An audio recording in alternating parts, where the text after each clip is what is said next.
Hello and welcome back. This is Grillenheimer. Reveal a little something about myself. I did teach for a short time over 20 years ago. In in what I was what I was hired to do, it wasn't exactly what I went to college for. I ended up teaching a music history class. Music education class at a high school for about 2 years, and I didn't get tenure. But this is Christmas time. Today is December the 6th, the original date for Christmas from across the pond centuries ago. There might be a few villages over there that might still celebrate Christmas now instead of December 25th, which means we did survive Christmasnacht last night. Yay.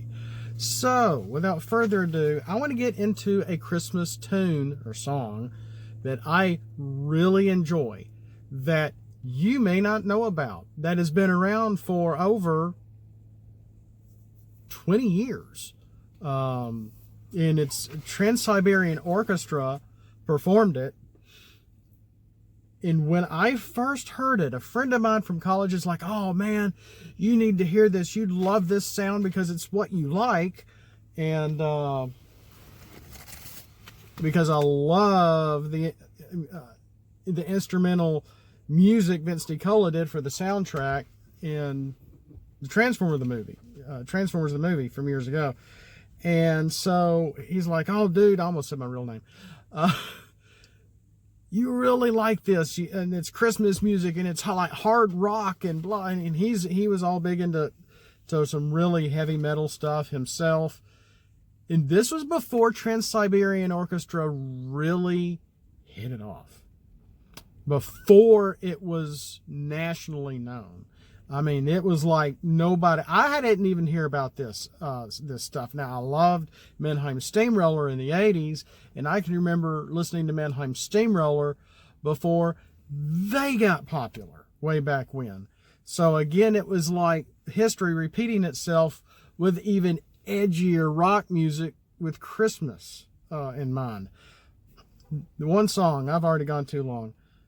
A Star to Follow from I believe it's the 1996 album Christmas Eve and Other Stories.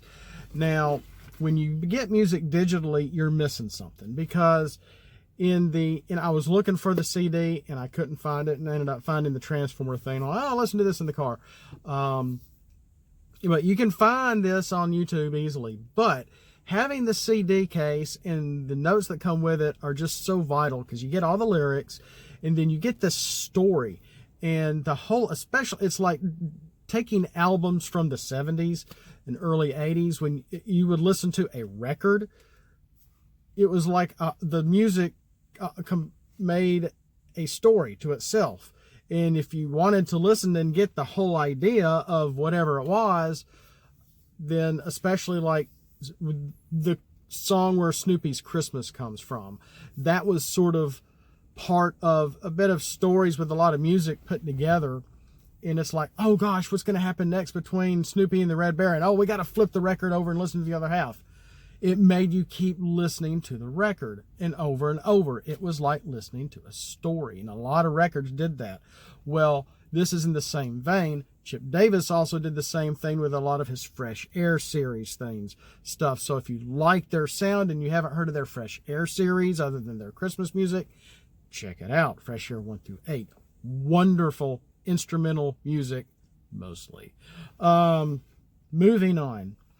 A Star to Follow. When I first heard it, I was still fresh in college, or fresh out of college. In my eyes, I'm like, oh my gosh, I know what this is. It's a type of organum. What is organum? Organum goes way back to the medieval period, and I don't want to get too technical with this. You can look it up. Polyphony. Well, what is polyphony? Polyphony, I didn't write the definition down, but it is where a lot of voices are going on at the same time. And with a lot of organum, you have polyphonic organum, parallel organum, freeform organum, and all this plain chant kind of what it was based off of, and not Gregorian chant exactly. Close, but it really isn't. And a lot of people mistake organum for Gregorian chant. There is a difference. But I don't want to get into that. But polyphony. This tune, if you listen to it, you're going to be like, what is going on? There's a lot of stuff going on here. Well, if you've ever watched the movie Amadeus, which is a great movie. It's rated R. It's got a little nudity in there. I don't know why, but it's not that pertinent to the story. But it's Salieri in his old age in a nursing home telling the story of his friendship with Amadeus, so to speak, or his nemesis Amadeus. It's told from a certain point of view. That may not really be true, but the point I'm getting to is Jeffrey Jones played the king. In the king, Amadeus was commissioned to do this and commissioned to do that work, and he was the court musician. They were treated like dogs back then. He didn't make hardly any money, and he was following in his father's footsteps because his father's like, you are going to do this. You are going to learn. And well, he was just a genius at it. And so in the movie Amadeus, Jeffrey Jones stops and goes, he does something with his hands. Too many notes. Too many notes. Well, that is a reference to this type of music preceding the Baroque period. So that is the reference from that movie that reflects this type of music. So, A Star to Follow. And they are touching what I get from the image of this type of music, from this song that Trans-Syberian Orchestra did, is like I can almost visualize the kings following the Star of Bethlehem to find Jesus. And this would be like their travel song. Their travel there, their travel back. And when they get to the word Christmas, all the voices stop doing all their stuff, their busy work, which you're like, I can't follow this. And they go, Christmas, and they all sing it at one time, and it's like they made it to Christ. And then there's a recitative, which is a word really hard for me to pronounce. And it's just a single line with normally no incidental music or background music going on at that time. And that's when the children come in. And that's this recitative. And then after that, the polyphony starts up again. And it always, a lot of voices going on, and then they all end on one note or one chord or one word. Thus, organum. And I just find this beautiful. Beautiful. I'm not playing the music. I don't have the song with me. You can look at that up yourself here on YouTube or Amazon or iTunes or wherever like that. And you're going to go like, why haven't I heard this before? This came first, and then I think Christmas Canon came next, which I'm not a big fan of. I get tired of canon after a while. Being an ex-tuba player, you play the bass line, don, don, don, don. You play that Passacaglia like 76, 88 times, and it just gets old. Anyway, God rest ye merry gentlemen. There up in the sky, a star to follow.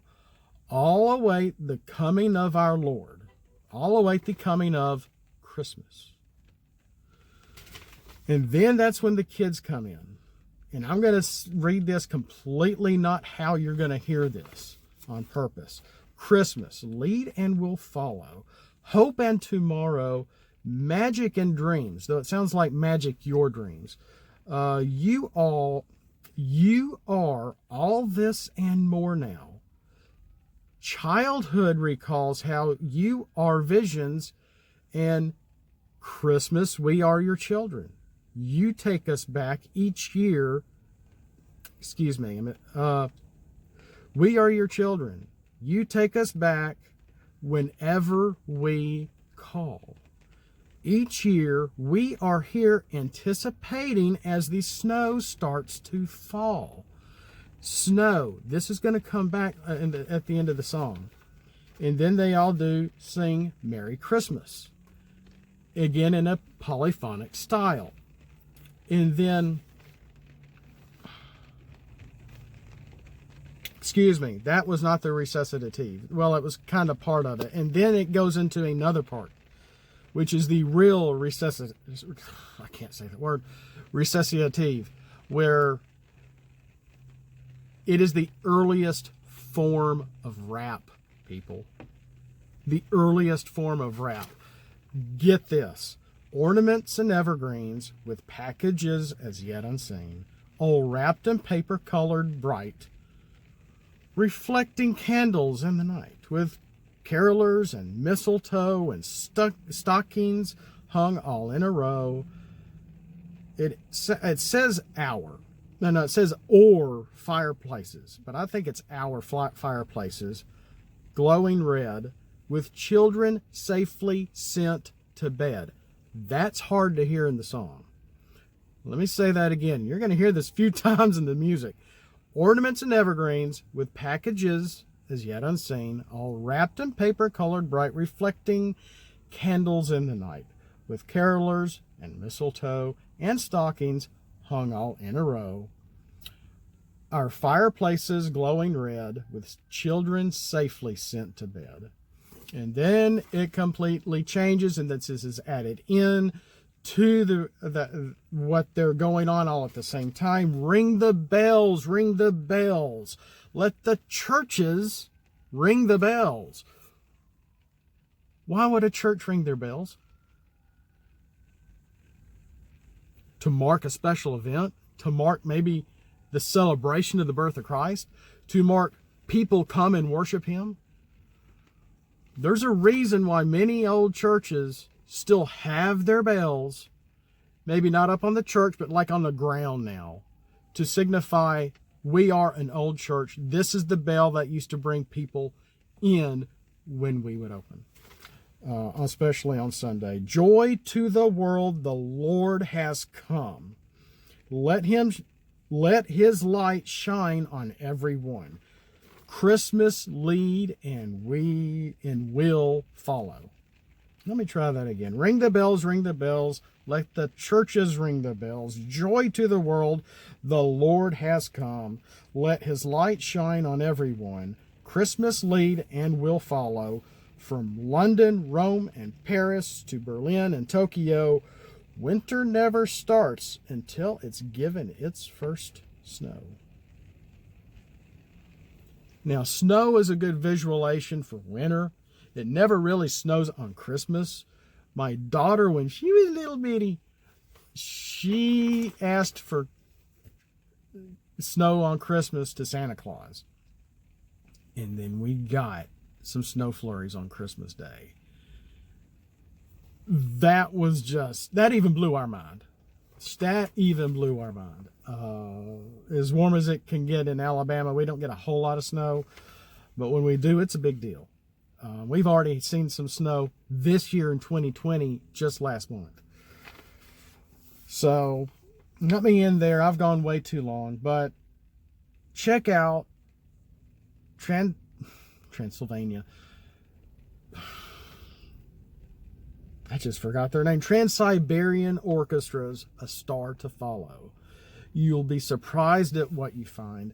It's not a song they really ever do live when they're piping music before the concert starts. You'll hear a recording of it. But they normally don't have the kid orchestra or the children to be able to do this in a live setting. Especially now with our wonderful era of situation, which is things have gotten a little better. I hope your state's doing better with all this stuff. But Merry Christmas. Today is December 6th, after all. It's not December 25th, so you'll have some time to check this out and understand some of where this song is coming from, the history of this form of music and how it's been modernized in rock and voices of old and young alike in all the mixture of mentioning so many different Christmas carols all in one song, all at the same time praising Jesus without exactly saying his name. Well, yeah, they do. The Lord has come. I'll await the coming of our Lord. So yeah, in a sense, it's all again goes back to the birth of Christ. So with that, we'll end with Luke 2:14. Boy, I haven't done this in a while. Feels good.